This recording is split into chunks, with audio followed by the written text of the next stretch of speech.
Alhamdulillah Pak. Ya, hari ini kita kan mau supervisi ya Pak Wawan ya.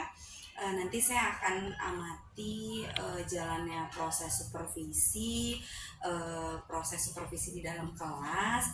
Lalu adapun tujuan dilakukan supervisi itu kan untuk mengetahui dan mengevaluasi jalannya proses pembelajaran yang dilakukan oleh Pak Wawan seperti itu. Nah, adapun mengapa sebelum supervisi itu dilakukan diadakan percakapan pra-supervisi, itu tujuannya itu sebagai persiapan awal gitu sebelum melaksanakan supervisi di dalam kelas supaya lebih siap dan lebih percaya diri gitu. Jadi ya sebenarnya santai aja Pak Wawan ya gitu. Jadi nanti mungkin pada saat supervisi itu saya mengamati di dalam kelas seperti itu ya. Jadi ada beberapa pertanyaan nih Pak Wawan yang akan saya tanyakan berkaitan dengan tujuan. Kira-kira apa tujuan yang ingin dicapai Pak Wawan? Untuk pembelajaran hari ini tujuan yang ingin dicapai yaitu siswa diharapkan mampu menentukan arah dari gaya Lorenz pada berbagai macam kasus atau situasi. Oh gitu, oke. Lalu bagaimana rancangan yang ingin diterapkan di dalam kelas Pak Wawan? Strategi apa, model apa, metodenya seperti apa? Rencananya nanti saya akan berikan video dulu untuk memicu rasa ingin tahu anaknya dulu. Lalu akan saya berikan beberapa pertanyaan dan beberapa studi kasus, nanti akan didiskusikan di kelompok kecil. Jadi mungkin lebih ke problem base. Oh ya, oke baik. Untuk media yang digunakan di dalam kelasnya bagaimana Pak Wawan? Nanti saya akan pakai proyektor yang dimana akan saya pakai untuk memutar video pembelajarannya dulu, video percobaan contohnya, sama beberapa slide presentasi materinya. Untuk waktu pelaksanaannya apa? Waktu pelaksanaannya nanti di jam terakhir. Di jam terakhir ya. Oke baik, berarti menginformasikan akan melakukan supervisi, melihat dan mencatat apa saja yang terjadi di dalam kelas ya Pak Wawan ya. Menginfokan akan ada percakapan setelah, jadi nanti setelah supervisi kita akan ada komunikasi lanjutan gitu ya, yaitu pasca observasi, terus sebelum mengakhiri apa yang didapat dari percakapan hari ini.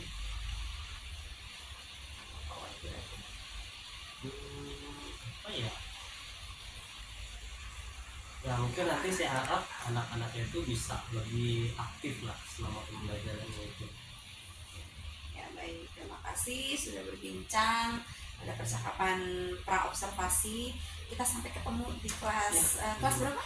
Kelas 12 IPA 1. 12 IPA 1 di jam terakhir ya. Nanti kita akan bertemu di kelas 12 IPA 1 di jam terakhir. Saya izin untuk mengamati di dalam kelas ya Pak Wawan ya. Baik, terima kasih Pak Wawan. Assalamualaikum.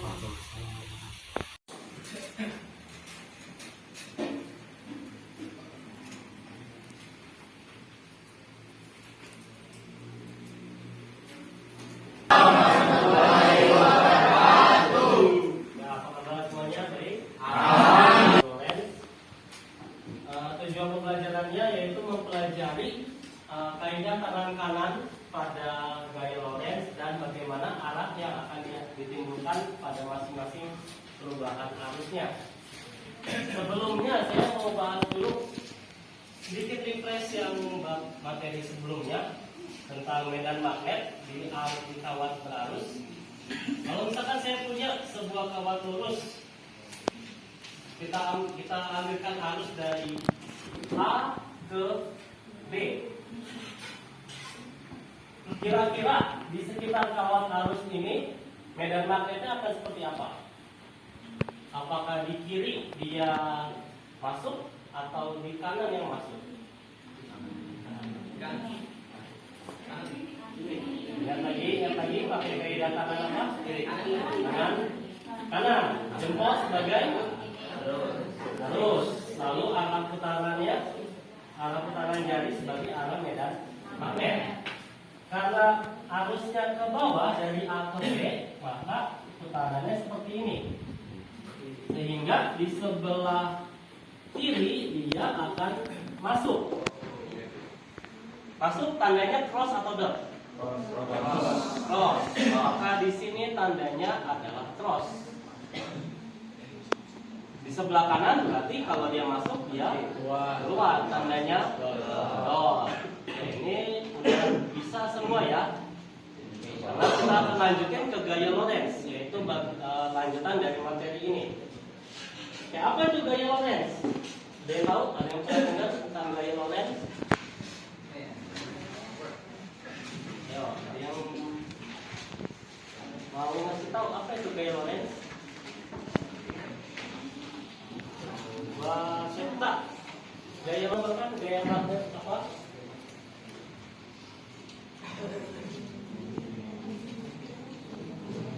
Yo.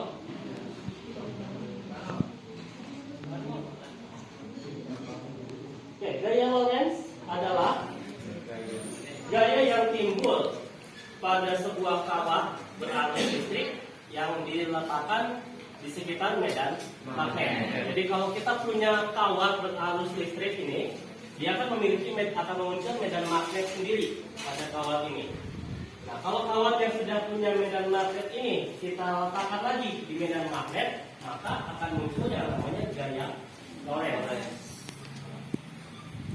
Besar gaya Lorentz kita bisa hitung dengan rumusnya adalah F sama dengan B dikali I dikali L, yaitu kuat medan magnetnya dalam Tesla atau T dikali kuat arus yang mengalir A dikali panjang kawatnya dalam meter ya. Ingat, kalau misalkan kawatnya di sentimeter, ubah dulu ke meter.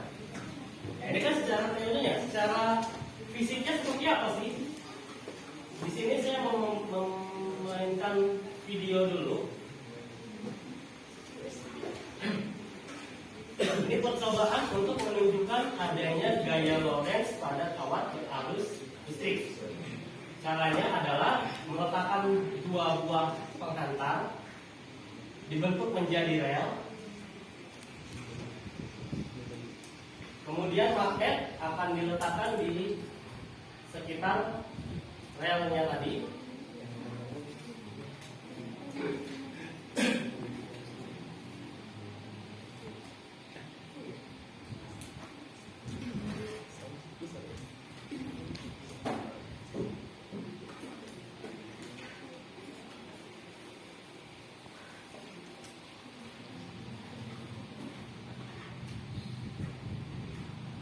Ya, kira-kira akan membentuk seperti ini nanti ya.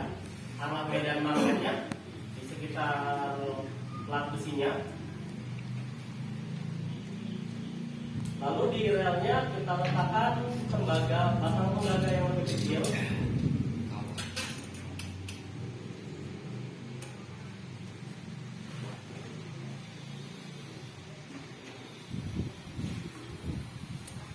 Setelah itu kita pasang ke baterai dua buah kabel yang ada capit dua ya, dan jepit buahnya kita tempelkan di rel ya. Apa yang terjadi?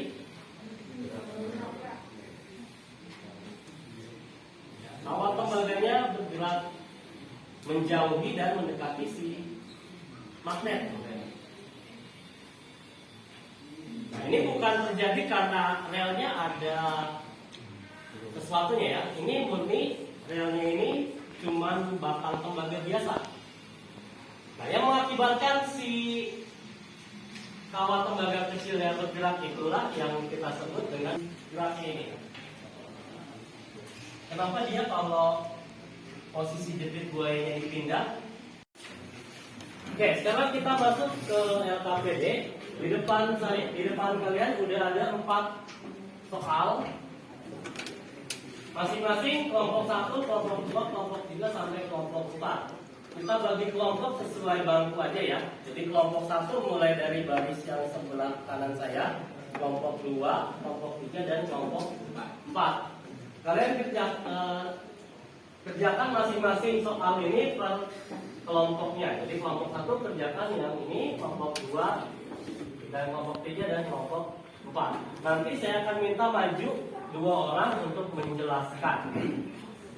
Oke, soalnya simpel, kalian cukup tentukan aja gaya Lorentz pada masing-masing kasus yang ada di depan sini. Oke, kita mulai dari sekarang.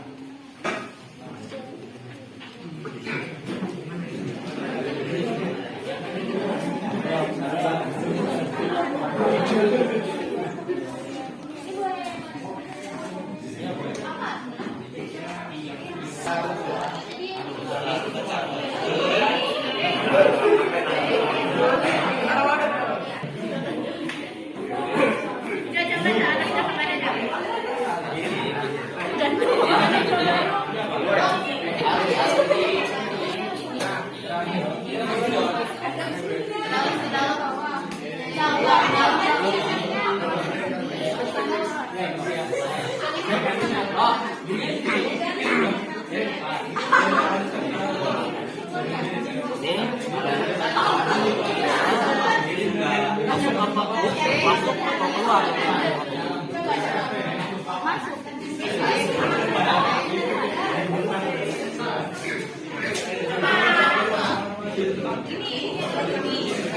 Kalau ini yang kalau satu kan? Ini. Arah itu sih mana?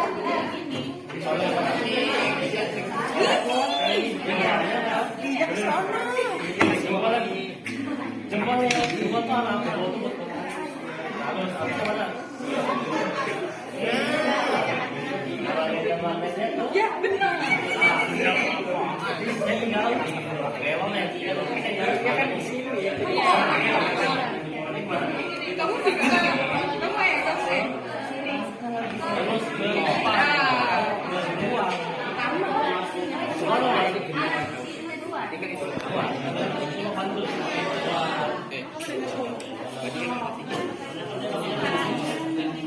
Gimana sih Pak? Iya, gimana? Arah harusnya gimana? Ini Pak. Oh, ini. Ya. Terus arah medan magnetnya? Ke sini. Arah medan magnetnya mana? Arah medannya. Arah medan magnet ini mana? Ke depan. Ini ke atas. Ini berarti. Ya, berarti gaya Lorentz terus ke depan. Oke, sekarang saya minta perwakilan kelompok untuk maju menjelaskan hasil dari yang sudah kalian diskusikan. Oke, kelompok mana yang mau maju? Oke, silakan maju. Ya. Baik, berarti kelompok Pak. Oke, kalau dari kaidah tangan kanan, arahnya kemana sini? Untuk arusnya dia gini Pak. Oke, arusnya ke sana. Sana ya. Arah medan magnetnya Jalannya ke atas. ke atas. Berarti gaya Lorentz-nya Dia menembus dinding. akan menembus di Dinding atau ke dalam. dinding. Oke, silakan ditulis. Gaya Lorentz-nya.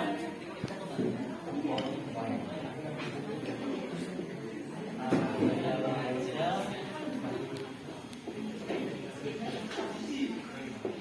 Masuk. Masuk. Dalam ke dalam.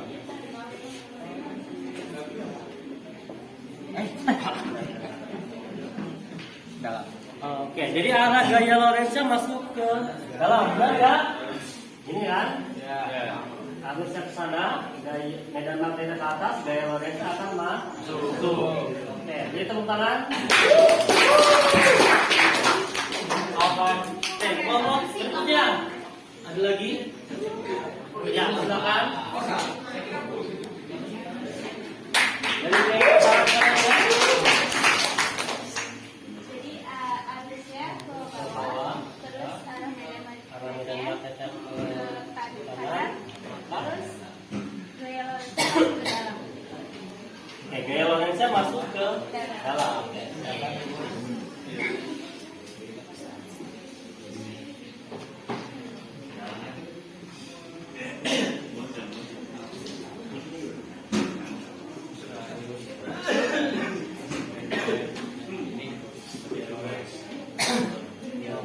Oke, ya.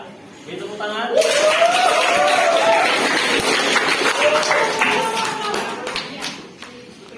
Baik, saya rasa udah cukup banyak yang dipahami ya di gaya Lawrence ini, sudah banyak yang paham. Sebelumnya kita refresh lagi. Untuk gaya Lawrence kita pakai kaidah tangan jempol sebagai arah lurus, jari telunjuk sebagai arah medan. Lalu gaya Lawrence ditunjukkan oleh jari tangan. Oke, kira-kira saya cukupkan saja untuk hari ini. Kita bertemu lagi minggu depan. Kita akan bahas ke bab berikutnya, yaitu gelombang elektromagnetik. Oke, cukup sekian. Assalamualaikum warahmatullahi wabarakatuh.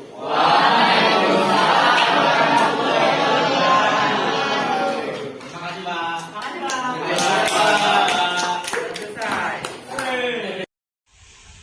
Assalamualaikum Pak Wawan. Ya, alhamdulillah kita bertemu lagi ya Pak Wawan ya. Setelah tadi pagi kita bertemu di praobservasi, terus siang harinya kita melaksanakan supervisi. Saya saya mengikuti di kelasnya Pak Wawan, begitu ya, 12 IPA 1. Lalu sekarang sore hari kita bertemu lagi pasca observasi ini ya Pak Wawan ya. Nah, di pasca supervisi ini saya akan memberikan pertanyaan nih Pak Wawan terkait jalannya proses yang sudah dilakukan. Tujuannya itu untuk mengevaluasi gitu ya, sejauh mana sih proses pembelajaran yang sudah dilakukan, seperti itu Pak Wawan ya. Pertanyaannya itu kira-kira bagaimana sih perasaan Pak Wawan nih setelah disupervisi, bagaimana Pak Wawan? Ya, alhamdulillah setelah di supervisi itu lega ya, karena selama pelaksanaan tadi lumayan gugup ya, pertama kali di supervisi juga, jadi ya takut ada yang salah-salah aja. Gugup ya Pak Wawan, padahal kalau biasanya mah berjalan baik ya, nggak ada gugup-gugupnya. Iya. Oke, baik. Untuk pengembangan apa sih yang sudah dilakukan Pak Wawan di dalam kelas? Ya, untuk tadi saya udah membuat dari rancangan pembelajarannya, terus metode dan strateginya juga, siswa juga sudah saya buat strategi untuk bisa memahami dan ya intinya bisa mencapai lah tujuan pembelajaran yang tadi sudah saya sebutkan di awal. Oke. Kira-kira menurut Pak Wawan itu yang dilakukan tadi itu sudah berhasil atau belum Pak Wawan? Saya nilai sih sudah lumayan bagus untuk pelaksanaannya, walaupun mungkin masih ada beberapa yang kekurangan di mungkin di diskusinya atau di penyampaiannya tadi. Oke. Kira-kira kendala selama proses pembelajaran di dalam kelas itu apa saja Pak Wawan? Kendalanya ya dari fokus anaknya mungkin ya, karena tadi saya cuma mengelompokkan per bangku aja, jadi yang biasanya ngobrol jadinya mereka tetap ngobrol juga, jadi kurang fokus jadinya anak-anak. Oke, mungkin kurang fokus tadi ya, pembagian kelompoknya gitu ya. Oke, kira-kira nih Pak Wawan, kapan akan melaksanakan perubahan?